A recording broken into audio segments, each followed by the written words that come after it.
Welcome back, history enthusiasts and lovers of the ludicrous. You're tuned in to epic fails of the ancient world, history's most hilarious blunders. Today, we're zoning in on some of the most unbelievably bizarre events in history. First, we'll sail to ancient Rome to witness an emperor's aquatic antics. And then, we'll leap forward to the 17th century Netherlands to watch an economy go bonkers over flowers. Then we're headed to 1930s Australia to witness a war against birds. And then to 19th century London, where a prank goes historically haywire. Yes, you heard that right. Let's dive in. Imagine you're Emperor Caligula, Rome's most eccentric leader, and you're itching for a military victory. But why settle for the mundane when you can declare war on a god? Yes, Neptune, the Roman god of the sea. Caligula, in what must have been a fever dream of imperial grandeur, orders his army to the beach, not to sunbathe, but to prepare for battle against the ocean itself. There they are, Rome's finest, stabbing their mighty swords into the waves, as if to puncture the very essence of Neptune. And, as if this aquatic assault wasn't enough, Caligula's soldiers then collect seashells as war trophies. I mean, who needs enemy flags or golden treasures when you have seashells? Historians have long debated the reasons behind this bizarre event. Was it a show of power, a divine ritual gone off the rails, or just Caligula's unique sense of humor? Whatever the case, it's a story that leaves us questioning the line between madness and genius, power and folly. And let's not forget the soldiers. Did they take pride in their victory over the sea? Or did they exchange glances that said, "Are we really doing this?" Now, let's leap forward in time to a period where warfare took a backseat to botany?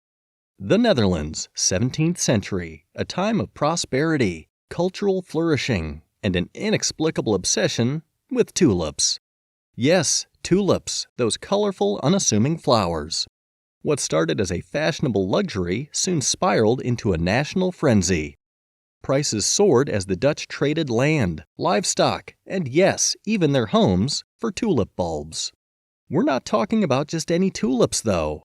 These were the Viceroy and Semper Augustus, the iPhones of the floral world. At the peak of this petal pandemonium, a single bulb could cost as much as a fashionable house on the Amsterdam Canal. Imagine telling your spouse, "Honey, I traded our house for a flower." Not exactly a bed of roses, is it? But, as with all bubbles, the bloom was off the rose soon enough. Prices plummeted, leaving many in financial ruin. Tulip mania became a cautionary tale of economic extravagance and the irrationality of crowds.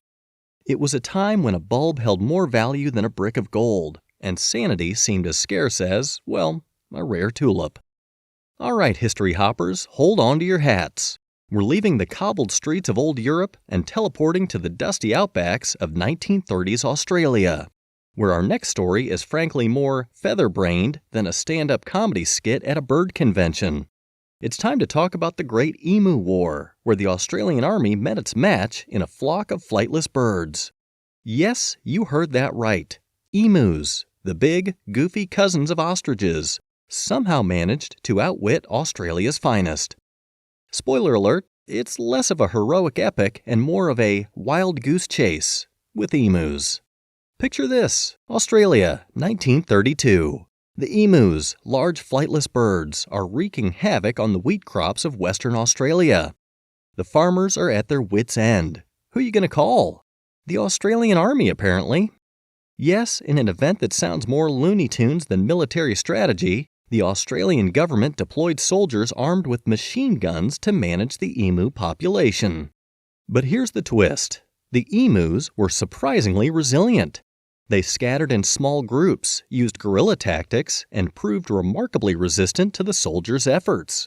It turns out that emus, with their top speed and zigzag running, were more than a match for the army. The soldiers even started to respect their feathered foes, with one officer noting the emu's remarkable tactical use of the landscape. After a few days, the operation was deemed a failure. The emus had won. The Great Emu War went down in history as an example of nature's unpredictability and, let's be honest, a bit of human folly. It's a tale of feathers, failure, and the surprising smarts of some very large birds. Now, let's time travel to the bustling streets of 19th century London, where a practical joke becomes a historical spectacle. The year is 1810, and London is about to be the stage of one of the greatest pranks in history. Theodore Hook, a man with too much time and wit on his hands, bets his friend that he can transform any house in London into the most talked about address in a week. The target? 54 Berners Street, the home of the unsuspecting Mrs. Tottenham.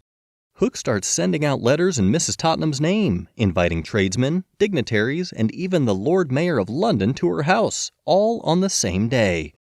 The result? A chaotic conga line of deliverymen, chimney sweeps, doctors, lawyers, priests, and even cake makers, all converging on this one address. The street was jam-packed, the confusion was total, and Mrs. Tottenham was, understandably, flabbergasted.